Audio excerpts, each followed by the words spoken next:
Hi, we're Jesse and JD. We are very pleased to be joined via Zoom by Dexter and Noodles from the Offspring, who just released their 10th album, Let the Bad Times Roll, on April the 16th. Guys, thanks for doing this. We appreciate your time. Our pleasure. Hey. Thanks for having us. You know, it's so cool what you guys are able to do with, song topics. When you look at your album and you say, hey, what's it about? It's about the state of the world. It's about politics. It's about mental illness. It's about addiction. Yeah, you guys have such a good way of making that even sound fun. My first question for you guys, in the state of the world and all that's going on right now, were you guys worried writing an album like this, talking about politics, knowing that maybe you would, seclude or piss some of your audience off with some of the song topic choices?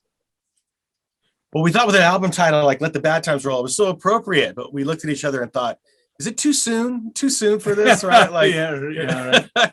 But it was so obvious that had to be the title, and that just sums up what's going on, that I don't think we really did seriously think about hesitating, right? No, I mean, when you're writing a song, you just want to kind of express really a feeling. It's not it's not even an idea. It's just a feeling. These are kind of, we're seeing all this stuff happen in the world, and gee, doesn't this suck?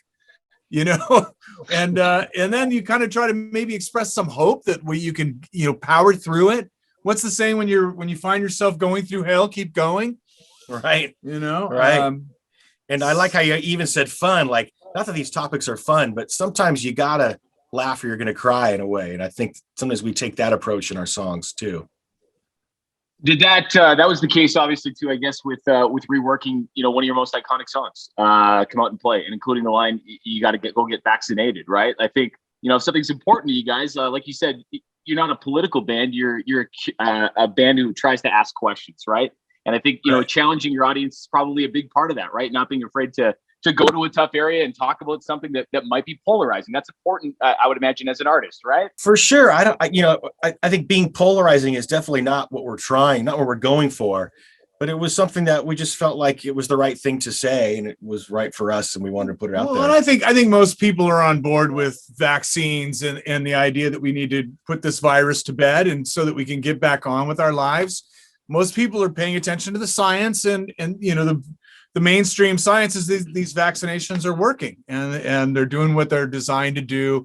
Very few side effects. Now, I understand there's going to be some normal skepticism. There's also some really crazy skepticism from really weird corners of the internet.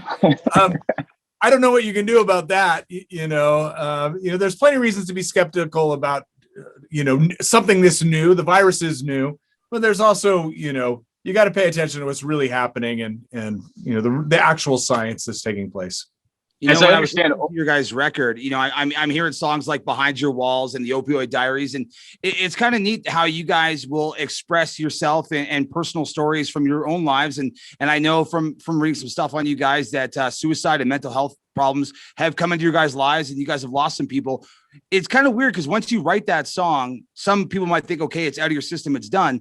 But then you guys got to go on stage every single night and perform those songs. Is that a tough thing for you guys to do, to just relive these personal moments over and over and over again on stage? Yeah, that's a great question. I don't really see it as reliving it. I see it as delivering it in a way, right? Yeah, kind of catharsis. I think that you're connecting to other people that you can see when they're singing along that they're experiencing it as well, which is really cool. I mean, Gone Away is something that we redid on this record, and that's a song that touches it. Everybody loses somebody they knew and loved in life. And so that song's always that's one we play every night. And you're thinking about somebody, I'm thinking about somebody almost every night on stage, and not always the same person.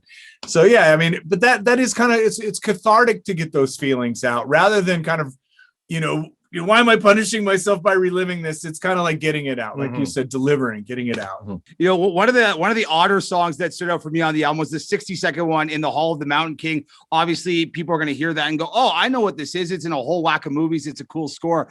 I know when you guys covered it, you guys did your own little version of it. Was there any thought? I was wondering when you guys were doing that, of putting your own lyrics behind an orchestra song like that, like just making something up and making it completely yours? That's a good idea. We should have thought of that. We missed it. We missed it. We're close. Very close. Funny. I suppose we kind of fucked it up enough as it is. That maybe we didn't need to. By the way, I love the big poster of Slash. I met Slash yesterday for the first time in Van Nuys, of all places. Oh, how was Yep. that? I'm jealous. I know. Yeah, I was doing an interview for a rockabilly documentary, and Slash was being interviewed right after me. Something Slim Jim Phantom is working on. Wicked. And was Yeah. it cool? It was cool great. He meeting was a him? super nice guy. Yeah, very nice guy. I'd always heard he was a nice guy, so I wasn't too surprised by that. Yeah. Well, let him know you interviewed a guy who had his poster hanging in his wall. Okay. That's Okay, right. will do. I want to hear that next you time. guys, you hung out and you guzzled Jack Daniels and No, I don't think he does that anymore. And Oh, yeah, okay. it was a Monday. I was still recovering from the weekend Okay. myself. So. all right. Yeah. All right. Do you guys get starstruck still? Like Noodles, if you meet Slash for the first time, I would have just assumed maybe you would have crossed paths with Slash at some point in time. But are you full blown starstruck by a guy like Slash? You must, right? To some extent, it's Slash. Sure, there's a little bit like, oh my God, that's Slash. I also met Fred Armisen at the same thing, and I'm a huge SNL fan, so I think that might have been Slash might have been eclipsed a little bit by Fred Armisen. Wow. Sorry, Slash. Yeah. You know, JD and I were bullshitting off the air today because there's a huge thing that happens here in Calgary called the Calgary Stampede every summer. I know you guys have heard of that. Wow. You've been around it. JD was going to ask you guys, about a possible Europe tour that may or may not happen now. Yeah. We just, when we look at things like the Calgary Stampede, we're a little cautious about getting excited about it because, like, the rules and the numbers have kind of fluctuated like crazy up here in Canada. When you start putting dates on your calendar for the first time in a really long time, and you start looking at touring Europe in November, like, do you get full blown excited for it? Do you get half excited for it because there feels like there's a bit of a wait and see when it comes to life in general the last little while? Like, what's that like? Well, we do know that it's just a matter of time before we put the virus to bed and we're able to gather safely. And when that happens, we want to be able to go out and play live. And that is an exciting thought. We know it's an eventuality. It's going to happen. We're confident that it's going to be by the end of this year. I hope we're not disappointed. We're more hopeful that it'll happen. But if it's not safe, we'll understand. We'll postpone it. Yeah, of course, we're not going to go till it's safe, but our sources tell us that it's going to happen by November. We have a magic 8-ball. We just shook it, and it said it said favorable. Yes. So book it, Noodles, book it. That's really cool. Magic 8-ball. Don't touch it. Don't shake it again. One of the huge things right now for rock bands is, the domination of like a live stream concert, getting to do things like this with your fans, virtual meet and greets.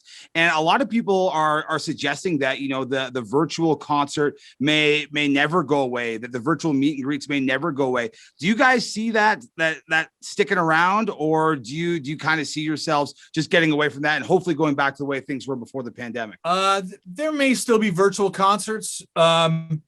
There's no replacing. There's no replacing. Thank you. The actual, shaking hands and fist bumping people and the meet and greets that you do with your fans. This is a poor substitute for that.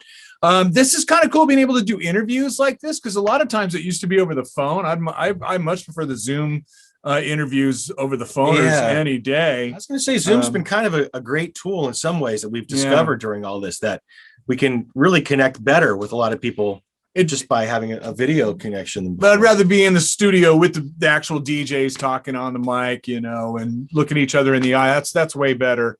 And it's certainly meet and greets with the fans. You got to be there in person. It's not the same over Zoom. You better be careful. We're going to take you up on that and make you come into the studio when you guys are back up in our neck of the woods.